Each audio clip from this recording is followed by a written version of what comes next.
The summer heat clung to Lafayette like a fever, heavy and persistent, turning the air into a shimmering haze over the cotton fields. A fire had swept through the outskirts last week, leaving the land scorched and the faint smell of ash lingering. The town was weary, its people trudging through the days with the lethargy of grief, picking through what the flames had spared. On Pine Hollow Road, the orchards, once the pride of the county, now stood half-charred, the apple trees drooping like mourners at a funeral. It was on that quiet, wounded morning that he appeared. But before we go any further, I must warn you, the path we are about to take leads deep underground. It requires you to be willing to listen to the whispers from below, where the line between life and death blurs, because this story will prove that the most terrifying seeds are not sown in darkness, but nurtured in broad daylight, by hands the whole town trusted. If you are not afraid to get your hands dirty, if you believe some truths need to be unearthed, no matter how rotten they may be, then you have found the right place. Let me know you're ready by leaving a comment below with an image of a dry leaf or a seed. Let us know from where in the world your fire of curiosity is lit. Together, we will turn over this forgotten soil. He arrived like a phantom in the early morning mist. A stranger, a man in his late 30s, gaunt, his skin weathered like old oak, with eyes that seemed to hold the twilight. He wore a worn linen shirt, sleeves rolled to the elbows, and carried a canvas satchel over his shoulder, inside which held pruning shears, a trowel, and a small iron bell that made a soft, melodic clink whenever he moved. No one saw him enter the town. He simply appeared at the edge of the widow Harlan's orchard, kneeling by a scorched apple tree, his hands already at work, trimming the dead branches and raking the black soil into neat rows without being told. By noon, the whole road was buzzing about him. "My name is Amos," he said, his voice low and soft as moss. When old Mr. Thompson offered him a glass of lemonade, he took only a small sip, nodded his thanks, and returned to his work, using his small trowel to carefully turn the soil around the base of a scorched pear tree. When the preacher's wife asked how much he charged to replant her rose hedge, Amos looked up, his eyes as still as a windless lake, and said, "I don't take payment, I just like the quiet work." The way he said it, gentle and final, made the pious woman nod in silence, as if hearing scripture. By the time the sun set, Amos had cleared 3 gardens, repaired 2 gates, and pruned a dozen fruit trees, without once asking for a thing. The children started to follow him, mesmerized by the small iron bell that tinkled in the still air, calling him Mr. Amos. He didn't scold them, but he didn't smile at them either. He let them trail behind him like small shadows, their laughter hushed, as if the sound itself knew to be quiet in his presence. He didn't mind children. They didn't talk too much. They knew how to listen. Amos observed people in his own way. While others looked for friendliness or virtue, he listened for something else. Sharpness. He noticed the shrill voices, the laughs that were too loud, the sounds that tore through the peace like a shard of glass. That was how he first took notice of Clyde Barrow, the town butcher, a portly man with a booming laugh that could rattle the pickle jars on his shelves. He bellowed at children for running too close to his shop. He slammed his oaken door so hard the sparrows on the roof would startle into flight. Amos watched him from across the street while reinforcing the Thompsons' grape arbor. He didn't look annoyed, just thoughtful, focused, like a farmer assessing a diseased tree. As Clyde stomped through a puddle, heedlessly splashing mud on a newly painted fence, Amos wiped his hands on his trousers and whispered to the earth, "Some sounds are too loud for roots to take hold." That night, he retreated to the abandoned shack near the cemetery. The preacher had offered it to him after seeing Amos clear the weed-choked graves without being asked. The shack had no electricity, just a cot, a single kerosene lamp, and a wooden table where Amos laid out his blue leather-bound journal. He opened it to a new page. No date, no title, just a line written in sharp, meticulous script. Lafayette, voice count 3. Still listening. The next morning, the town awoke to cleared deadwood, raked gravel paths, and an unspoken sense of order. It was as if the scorched land itself had begun to heal. The widow Harlan said she hadn't seen her garden look so peaceful in years. Even the rooster's crows seemed more subdued. Amos moved from garden to garden with silent efficiency, his head slightly bowed, his iron bell chiming softly with each step. He never knocked, never interrupted. He waited for people to ask for his help, and they always did. "Mr. Amos, could you help me with this apple stock?" "Amos," Could you dig a drainage ditch near the fence? Amos, would you mind taking a look at these vines? He would smile gently and always reply the same way. I'd be glad to. But every task had a purpose. Every furrow he tilled was measured with intention. Every branch he pruned was calculated. He wasn't just working. He was scouting, studying, choosing. The land spoke to him in ways the townspeople never could. It told him where the soil was richest, where it would keep secrets, where the roots would push through to cleanse what lay beneath. By the end of the week, Amos had noted 5 voices he disliked. Not people, but sounds, the loud, shrill, boastful, sharp-edged sounds that stabbed at the quiet and disturbed the air. He wrote them all in his blue leather journal at night, under the lamplight. No last names, no addresses, just descriptions.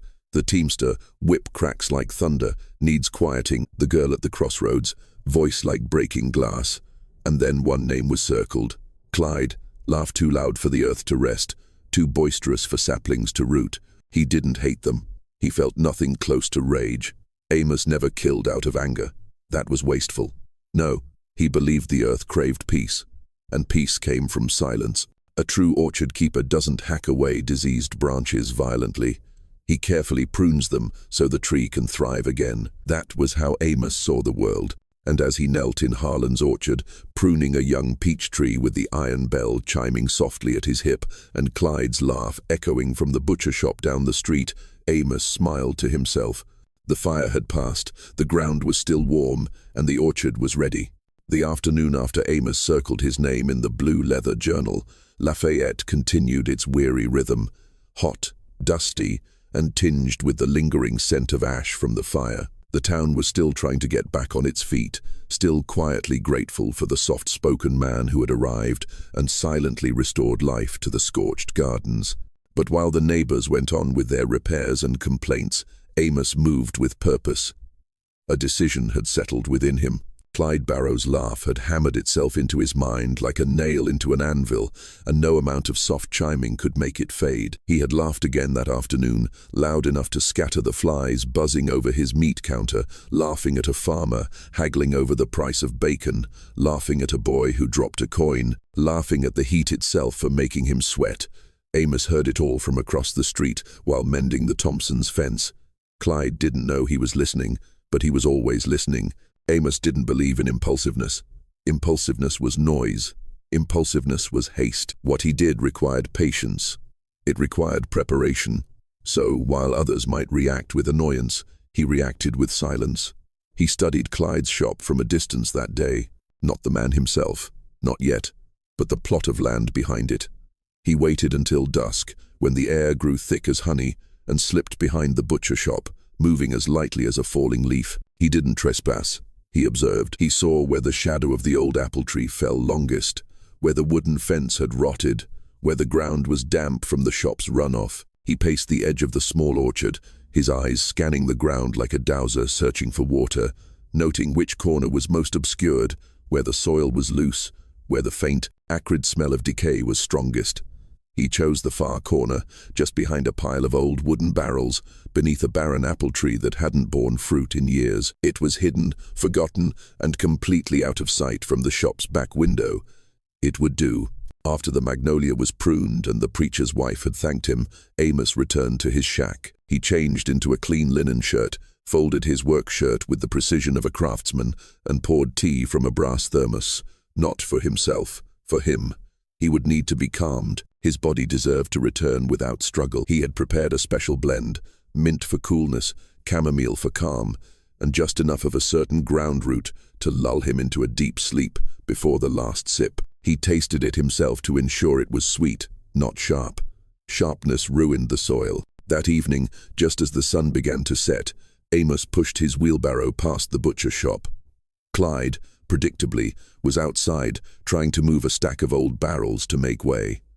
One barrel was stuck. He swore loudly. "Hey, you," he called, waving a hand. "Amos, or whatever your name is. Got a spare minute? Give me a hand with this pile of junk."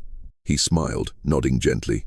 "I'd be glad to." He led him behind the shop, grumbling about the fire, about lazy hired hands, about the rising price of pork. He nodded, answering only when necessary. Then, with perfect timing, he offered him the tea. Brought some for myself, but it's better cold. Helps with the heat. He took it without a word of thanks, drank a large gulp, then another. He moved to the barrels, pretending to struggle with a stuck one while Clyde grumbled and plopped down on a stool. By the time he turned back, Clyde's tin cup was empty, and his body was slowly slumping forward. His large hands hung limply, his lips still parted, as if to let out one final laugh. But no sound came. Amos crouched in front of him, watching, waiting. His breathing grew raspy, then even. The moment had arrived. He stood, retrieved the wheelbarrow, and gently eased Clyde's heavy body into it, as if he were just a sack of grain. Not dead, but close enough. The root would keep him quiet, his body limp, his breath slow. He wheeled him to the bed he had prepared.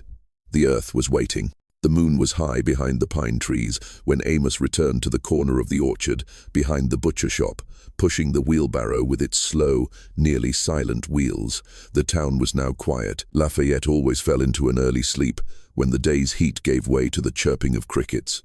But tonight, the stillness felt thicker. He could hear his iron bell clink softly against the side of the barrow as he crossed the weeds, and the wheel left almost no track on the damp earth. Clyde's body shifted heavily with the motion of the barrow, his hands resting on his stomach, his large head lolled to one side like a man in a drunken slumber. His breath was a shallow, rattling sound, faint but still there, like the last of the wind in a chimney before a winter night falls. Amos didn't speak.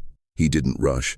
He paused just before the hole and took in the scene like a gardener assessing a new plot before planting. The bed was perfect. He had prepared it all the previous night. The soil had been loosened, mixed with ash and leaf mold, and left to absorb the night's dew. It didn't smell of death. It smelled of earth, raw, fertile, waiting. He moved to the front of the wheelbarrow, and with the practiced strength of a man who had done this too many times, he bent down, slid his hands under Clyde's knees and back, and strained to lift the heavy form. He was warm, his skin tacky with sweat, and he could feel the faint, thudding heartbeat beneath the cotton shirt. No sound escaped his parted lips, not a single twitch of resistance. The tea had done its work well. Amos stepped carefully toward the grave. The barren orchard around him, the stark branches of the apple trees, the overgrown weeds, all seemed to hold their breath as he passed. He was careful not to let the man's feet drag, not to let his head loll back. His reverence was absolute, like a farmer carrying his most precious seed to the field, like a carpenter setting a priceless beam into place. He slowly lowered him into the hole, feet first, letting the large body slide gently into the earth's embrace. The earth cradled him. He didn't slump. He settled. Amos knelt beside him and began the preparations. He brushed a stray leaf from his collar, folded the large hands over his belly, and tilted his chin up slightly, so the throat that had produced such booming laughter was now aligned with the horizon. His fingers, calloused from labor, moved as if he were planting a valuable sapling. He didn't think of the man who had bellowed at children, didn't think of the laugh that had shattered the quiet. That laugh was gone. Only this body remained, and that body, to him, was soil about to be enriched. He reached into the canvas satchel at his side and pulled out 3 items: a handful of dry moss, some wood ash, and an apple seed, small, dark, and hard as a promise. He placed the moss on the man's forehead, absorbing the last beads of sweat. Then, with slow fingers, he sprinkled the ash on his thinning hair, and the iron bell chimed softly as he moved. He began to hum. Not a song, not specific words, just a sound. A low thrum, a rhythm that vibrated in his chest and down into the ground. As he hummed, his eyes were half closed, and for a moment he felt the stillness enveloping him. Then came the trowel. The first scoop of earth made no sound as it fell. It landed softly on his legs, filling the space between his trouser cuffs. The second scoop dusted the hands resting on his belly. He paused after the third and let the silence settle again. One scoop, one hum, another scoop, another breath. Each motion was deliberate. Each of Clyde's breaths was fainter than the last. The earth began to reclaim its own, not in violence, but like an embrace. His large chest rose and fell so faintly now it could have been mistaken for the trembling of a root in the ground. By the time he reached his neck, he had stopped moving. Amos did not react. He gently scooped the final layer of soil over his neck and face, carefully patting it down just enough to fill the space, never harsh, never pressing too hard. When he was done, he stepped back, wiped his hands on his trousers, and looked down at the freshly sealed bed. The moon was high now, spilling silver light onto the loose soil, and in that moment, the barren orchard felt complete, still, balanced. For the first time in weeks, the air wasn't torn by Clyde's laughter. The garden no longer felt choked and disturbed. It breathed, as if a diseased tree had finally been healed. Amos stood silently beside the grave, hands hanging at his sides, not in rest, not in satisfaction, but in deep listening, as if he were waiting for the earth to answer. He didn't speak. He didn't think. He didn't feel. He simply watched the new mound of earth as if expecting a sprout to emerge. After a few minutes, he reached into his canvas bag and took out the apple seed. He pressed his thumb into the very center of the mound, making a small hole. He carefully placed the seed inside, covered it with a thin layer of soil, and then poured a little water from his brass thermos over it. The earth drank it in immediately. He disturbed the earth with sound, he whispered, almost to himself. Now he nourishes it in silence. The crickets had fallen silent. The wind rustled through the scorched branches, and from somewhere deep within the ground, Amos believed he could feel the slightest shift. Not a twitch, not a groan, but something deeper, like a root taking hold, like a final laugh, dissolving into soil. He stood, brushed the dirt from his knees, and picked up the empty wheelbarrow. The garden was still. Jonah Finch was a sharp boy, 12 years old, rail-thin, with eyes as bright as marbles, the kind of kid who knew more than he let on. He lived a short way from Clyde Barrow's butcher shop, in a leaning house with a creaky porch, and a mother who sang hymns so loudly they drowned out the noon train whistle. His father was rarely sober, and since then, Jonah had learned how to stay in the shadows, how to slip through the quiet gaps in adult conversations without being seen. He wasn't the type to seek attention, but he noticed things, always had, and lately, the thing he noticed most was Amos. There was something strange about the way the man moved. Quiet, yes, but it was more than that. Amos didn't walk. He glided. His steps seemed to bend no blades of grass. It was like he was always floating just above the silence of the air. When he pruned trees, he did it like an artist. When he raked leaves, he never made a rustling sound. And when he dug, which he did often at dusk, it wasn't the rough hacking of a gardener.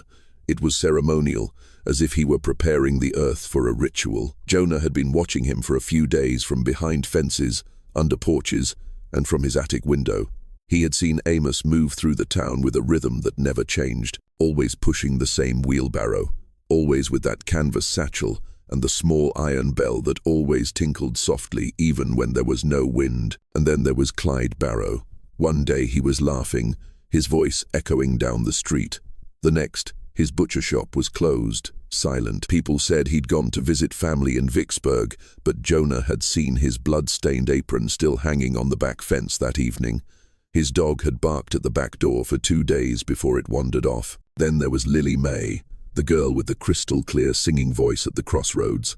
One day she was singing. The next, her corner was silent. People said she'd joined a traveling minstrel show heading north. The town didn't talk much about it. Lafayette had a long tradition of letting comings and goings settle like dust without too many questions, especially for those with no family. But Jonah didn't believe it. And children, despite what adults think, know when something is wrong. So, on a Saturday night when the town had fallen asleep and the crickets chirped mournfully in the grass, Jonah followed Amos. He didn't mean to, not exactly. He told himself he just wanted to know why Amos's bell chimed in the silence. He snuck along the shadows of the trees, barefoot, careful not to make a sound. He stayed in the darkness, keeping a safe distance behind. Amos was heading for the orchard behind Clyde's butcher shop, that much was clear. He walked with purpose, straight and calm, his canvas satchel slung across his shoulder, as if it were part of his body. Amos turned onto the dirt path and disappeared behind the scorched apple trees. Jonah crouched low, his heart suddenly pounding in his chest. The orchard was dimly lit by the moon, enough to cast a silver glow on the stark branches and a new mound of earth. Amos walked to that mound, where a young apple sapling had already sprouted, and knelt. Then a strange thing happened. Amos didn't dig. He didn't water the plant. He leaned forward, placed one hand flat on the earth, and began to hum. Jonah couldn't make out the tune, but he saw the man's lips moving, saw the reverence in his posture. It wasn't just gardening, it was a ritual, it was a communion. Amos was talking to the ground. Jonah didn't mean to speak. The words just slipped out, escaping his mouth like a whisper. "Are you singing to that tree?" Amos froze for a moment. The entire orchard seemed to hold its breath, even the wind. Then slowly, Amos turned. He didn't look angry. He didn't look surprised. He looked calm, serene, as if he had known Jonah was there the entire time. "Sometimes," Amos said softly, his voice as deep as the soil, "it sings back." Jonah took a step back. He wasn't sure why, but a chill ran down his spine. He felt as if he had trespassed not into a garden, but into an ancient, terrifying secret. Amos stood up fully, brushing the dirt from his knees. He didn't move toward Jonah. He didn't need to. He just watched him. That smile, the small, closed-mouth one that never reached his eyes, formed on his lips. Jonah ran. He didn't stop until he was home, chest heaving like a drum, legs aching. He bolted the door, climbed to the attic, and burrowed under an old mattress. He told himself, he'd imagined it, that Amos was just a strange man with strange habits, that he was safe. But in the morning, Jonah was gone. His bed was untouched, his window still shut tight. No sign of a struggle, just a single shiny red apple sitting perfectly on the front step. The town stirred, murmured, searched along the riverbank for a day or two, but Lafayette didn't have much time for wandering boys. The sheriff figured he'd run off. The mother just cried and sang her hymns louder. No one mentioned the name Amos out loud, not yet. But a suspicion began to take root in the town, slowly but surely. And in the barren orchard behind Clyde's butcher shop, next to the first apple sapling, another sapling had sprouted. It hadn't been there yesterday. Neighbors whispered behind closed doors. They noticed the second tree. They counted the people who had left. Some began locking their doors after dark. Others deliberately took the long way around to avoid Amos. But still, no one confronted him. They were afraid not of him directly, but of something larger, something underneath. A truth that smelled too much like rotting roots and overripe apples. And Amos, that evening, returned to his shack near the cemetery, lit his kerosene lamp, and opened the blue leather journal. He wrote slowly, neatly. Jonah saw too much, knew too much, but silent. Seed took root quickly. The earth whispered afterward, clearer than usual. They are beginning to feel the stillness. He closed the book. Outside, the wind rustled through the dry branches. The air was still, but in the gardens, in the soil, the apple trees were growing in perfect silence. The air that morning was unusually thick and stifling for late June, with a heavy stillness that settled over Lafayette, as if the town itself were holding its breath. Mrs. Esther Reed, a widowed seamstress with nimble hands and sharp instincts, woke while it was still dark to tend her small garden. She wasn't like the other women on the street. Esther didn't gossip, wasn't afraid of the dark, and only smiled when she truly felt joy. She had noticed Clyde's butcher shop go silent. She had seen the apple sapling spring up where he used to dump his wastewater, and now another sapling grew where young Jonah used to play his games of chasing crickets. She had kept her mouth shut, but her eyes had been wide open. That morning, she knelt by the row of radishes behind her house, her hands in leather gloves, slowly working the soil. She always tended her own garden, never accepting Amos's help, even when he offered. Something about him had always unsettled her, though she couldn't put it into words. She didn't like the way he never blinked, or how he hummed to the soil as if they were confidants. Still, the town had been enchanted by him like moths to a flame, and Esther, as always, had remained on the sidelines, observing. Her small spade hit something hard. Not a rock, a dry, wooden thud. She paused, frowning, and carefully brushed the loose soil aside with her hands, uncovering a small, dark wooden box, the size of a hymnal. Its corners were worn smooth as if from frequent handling, but it was buried fairly deep, at least a hand-span down. She didn't remember burying anything there. No one but her touched this patch of earth. She wiped the dirt from its surface, her heart thudding. The lid popped open easily. Inside lay a small iron bell, identical to Amos's, and tucked beneath it was a blue, leather-bound journal, carefully kept, the kind a preacher or a physician might carry. She pulled it out with fingers that now trembled slightly. The first page was blank, the second as well, but on the third, the handwriting began sharp, perfect, not rushed, but measured, like someone who understood the weight of every word. At first, it looked like a gardener's log. No dates, no locations, just names and notes beside them. Clyde, too loud, now at rest. Seed took root quickly. Lily May, voice like broken glass, sleeps in silence. Jonah, saw too much, knew too much, had to be silenced. Esther's hand froze. Her throat went dry. She flipped further. Each page held only a few entries, but every name, every note, was someone from Lafayette.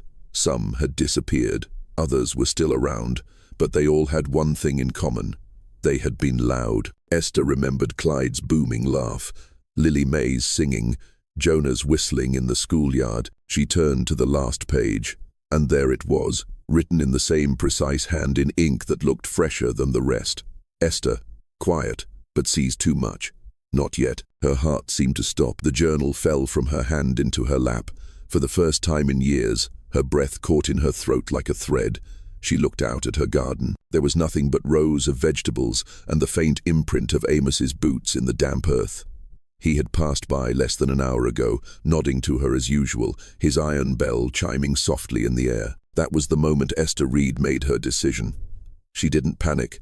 She didn't scream. She quietly placed the journal back, reburied the wooden box, not where she found it, but deeper still under the roots of her old peach tree, and returned to the house. She locked the door, drew the curtains, and began to pack. She didn't leave a note. She didn't tell the sheriff. She knew better. Some evils, she believed, grew stronger when confronted, and she had looked it straight in the eye. By nightfall, her house was dark. She was gone, and in the morning, Amos stood at the edge of her now empty garden, trowel in hand, observing the soil near the peach tree with unreadable eyes. He didn't knock. He didn't call her name. He simply stood there for a long time, long enough to know something had changed. Then he slowly turned and walked away, his iron bell making a single, dry clink. That same week, other neighbors began connecting the pieces. Mr. Thompson, who had always thought Amos a hard worker, suddenly realized he'd never seen him and Clyde Barrow exchange more than 2 words.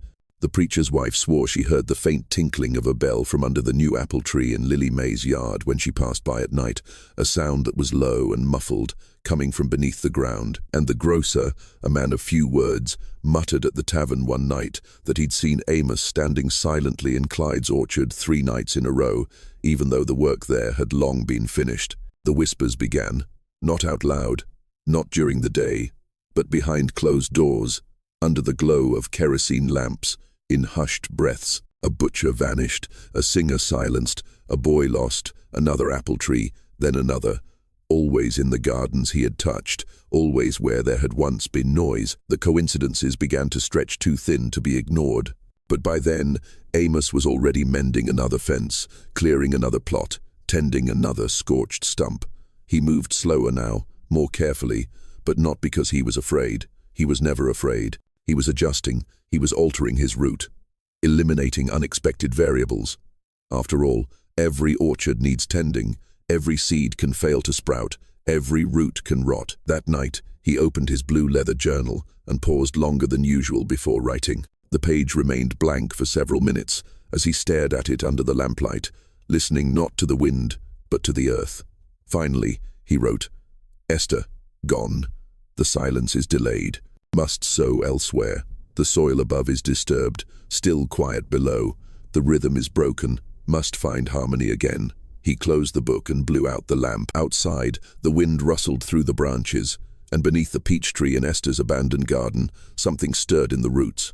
Waiting, the heat that blanketed Lafayette that morning was suffocating, unnaturally so. It seeped through closed doors and warped floorboards, clinging to the skin like a curse. It was the kind of heat that made old men sit motionless on their porches and mothers pull their children inside for no reason. Something was changing in the soul of the town. Something rotten was rising to the surface. When Sheriff Holt and his men arrived, the news had already spread like wildfire. Esther was gone. No explanation. Just an empty house with a spool of thread dropped on the floor and a kettle of tea still warm on the stove. That was enough for Holt. He didn't know Esther well, but he knew she wasn't the type to run, not without a word, not without a reason. He gathered 2 deputies and walked to the cemetery where Amos had been staying, a small wooden shack on the edge of the grounds, once used to store the gravedigger's tools. They called out, of course, twice. No answer. They slowly pushed the door open, guns drawn. The shack was empty, not ransacked, not abandoned in a hurry, just methodically cleared. The cot was gone, the table too. Even the air felt scrubbed clean, except for one thing, a stool positioned perfectly before the single window, facing out, not in, and on the windowsill above it, a single red apple. Its skin was taut, too glossy, an unnatural red, almost glowing in the dim light. Beside it, a small iron bell lay silent, soundless but heavy. Beneath the stool, a faint dusting of soil showed where Amos's boots had rested. He had sat there, waited, watched, then gone, vanished like a phantom at dusk. The sheriff stared at the apple for a long while before speaking. "Bring it with us," he muttered, but no one dared touch it. Outside, the town had already begun to dig. Neighbors, silent and wide-eyed, began to turn over their orchards, some with trembling hands, others with cold determination. Shovels clanged against roots. Rakes tore at new mounds of earth. What began as cautious curiosity soon turned into a frantic unearthing. They were done waiting, done ignoring. They had felt it for weeks, maybe months. Something wrong in the soil, something growing beneath their homes, something Amos had planted in plain sight. At Clyde's butcher shop, they dug beside the apple sapling. The soil, though scorched, was loose, too loose. One shovel strike, and the ground gave way with a heavy sigh. Inside, large bones, curled, wrapped in what looked like young roots. The butcher's leather apron was still tied around the waist. A woman screamed. A man vomited. At the street corner where Lily May used to sing, another apple tree was ripped from the ground. Beneath it, they found a small skeleton. An apple seed rested neatly in its rib cage. Near the cemetery, a soft patch of earth was turned over. Jonah's remains were found beneath. His small hands were clenched around a smooth river stone. In the Thompsons' yard, they found something far worse. An oaken plank with names carved into it, not scratched, not roughly etched, but carefully burned into the grain with something hot and narrow. Clyde, Lily May, Jonah, Samuel, Beatrice, and more. 9 names, each one buried where the soil grew the most vigorous apple trees. At the base of the plank, a new name had been started. Esth. Mrs. Thompson fainted. A man collapsed in the road, sobbing without a sound. He didn't hide the bodies, he gasped. He planted them. There were no more doubts, only shame, only horror, only silence. The orchards they had admired, the apples they had marveled at, were all nourished by the forgotten. They had praised his work, nodded at his stillness, let him rake, plant, and prune, without ever asking what he was truly sowing. Sheriff Holt ordered every garden Amos had touched to be excavated. By sundown, 7 more skeletons had been recovered, some partial, some fully intact, all arranged carefully as if planted with care, not cruelty. One had dried flower petals laid across its ribcage. Another had its fingers interlocked, holding a small iron bell, and Amos had not left a single trace. No hair, no fiber, no tool, nothing except his apple trees, always vigorous, always bearing red fruit, always growing too fast. By the end of the week, Lafayette was not a town. It was a graveyard. The orchard fences sagged under the weight of grief. The air, once filled with laughter and song, grew thick with silence. Children were kept indoors. Doors stayed bolted even in daylight. Neighbors no longer met each other's eyes. What could they say? That they had watched him prune their trees, that they had offered him lemonade, that they had marveled at his apples. Everyone, in some way, had welcomed him. He hadn't hidden in the shadows. He had worked in their sun, hummed in their yards, nodded at their children, sowing silence seed by seed. And now, the roots of that silence ran through every garden, every soul, every breath in Lafayette. They had unearthed the horror, but it was too late, because the soil never forgets. And some truths, once brought to the surface, can never be buried again. Years passed, but the name Amos still lingered in Lafayette like the smell of ash after a fire. Time didn't wash the horror away. It only buried it deeper beneath new houses and reserved nods. The orchards, once the soul of the town, fell into neglect. No one dared turn the soil. Children were told not to play near the apple trees. The apples, once sweet, were now seen as omens. They were picked and burned, the young trees uprooted, hacked to pieces with angry axe blows. Amos had vanished so completely it was as if the earth itself had swallowed him. No footprints, no sightings, not a whisper from the next town or the one after that. Some believed he had been taken by the river, others believed he had dissolved into the soil, becoming part of the root system he so revered. Whatever the truth was, no one dared say his full name anymore. People referred to him only in fragments. The orchard keeper, the quiet one, the sower. Still, stories grew like unseen roots. In towns across Mississippi, strange things began to happen. A farmer in Oxford woke one morning to find 5 apple saplings growing in a circle where he had just leveled the ground the week before.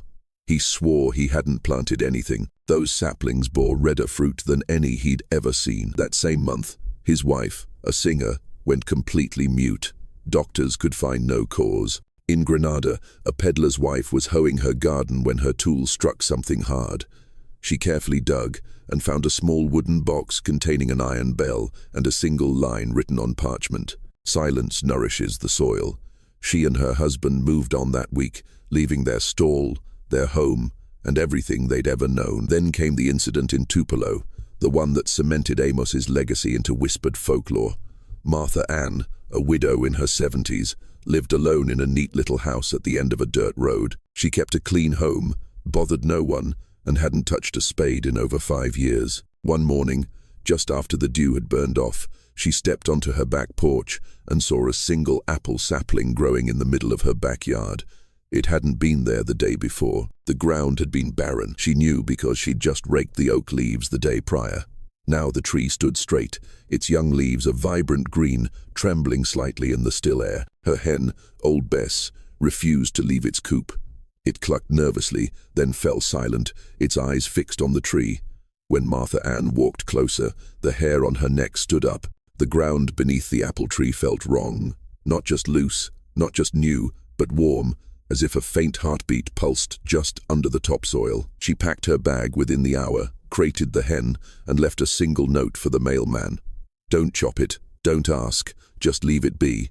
She never came back. After that, fear took root not just in Lafayette but everywhere Amos had ever passed through. Stories from Pontotoc, from Yazoo City, from the outskirts of Jackson, tales of apple trees sprouting where no trees should be, of small iron bells found in the soil that tinkled softly when the wind blew. People stopped planting orchards in some towns.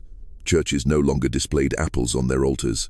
Children learned new rhymes that ended with lines like, "If you hear a bell by a tree, don't wait, just flee." But no one ever saw him again. Not clearly, though some swore they had. In Meridian, a man claimed he saw someone with a wheelbarrow and a tinkling bell pruning a deserted orchard. When he blinked, he was gone. But 5 new saplings stood in a straight row overnight. In Natchez, a woman hanging laundry said she passed a stranger kneeling by her fence. The man looked up, smiled politely, and said, "Your soil is very harmonious." The homeowner blinked, and the man was no longer there, but her cat refused to go in that part of the yard anymore, and she found something hard and round under her magnolia tree, a dark apple seed, with the letter L carved into it. No town wanted to claim him, no town wanted to be next, so they passed the story from place to place, a caution, a curse, a truth. He didn't kill to destroy, he killed to sow, and the ground still remembers him.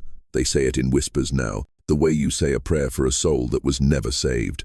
And as years turned to decades, Amos's name faded from the lips of the living, but not from the roots, not from the soil, because sometimes, even now, someone wakes in a quiet town to find a perfect apple sapling growing in a place that should be barren, a single apple hanging from its branch, too red, too perfect. And if they know the stories, truly know them, they don't touch it. They don't ask why. They don't even stay to pack a bag. They simply leave. No questions, no goodbyes, because they understand that some harvests grow not from sunlight, but from silence. And that is the story of Amos, the silent sower.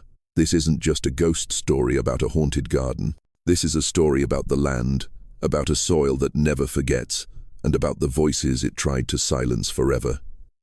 History may try to bury memories like this, but roots always find their way to the surface. If you enjoy forgotten stories like this, hit the like button for the video and subscribe to the channel to join me in discovering more secrets that time has tried to hide. And if you're still here, listening in the dark, let me know in the comments where you're from and what time it is where you are. There's a strange comfort in knowing that, no matter how quiet the night gets, we are not alone.